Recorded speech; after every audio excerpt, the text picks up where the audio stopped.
अस्सलाम वालेकुम नाज़रीन, मैं हूं यम वाजिद। 7H न्यूज़ में आपका खैर मकदम है। हुकूमत की जानिब से पोलियो के ख़ात्मे को यकीनी बनाने के लिए 5 साल से कम उम्र के बच्चों में इसकी खुराक दी जाती है।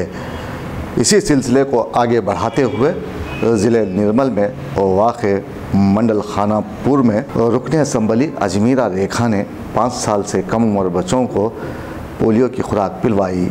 पेश है इस मामले पर हमारे नुमाइंदे शेख परवेज़ की ये रिपोर्ट।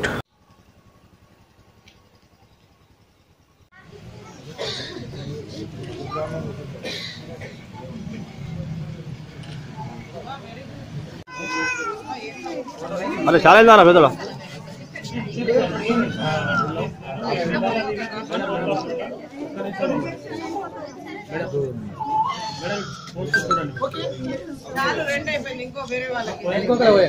నెక్స్ట్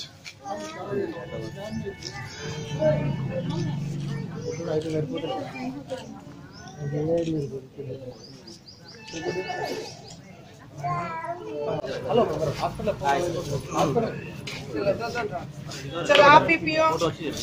ये क्या है मालूम है? फोन लेते लो।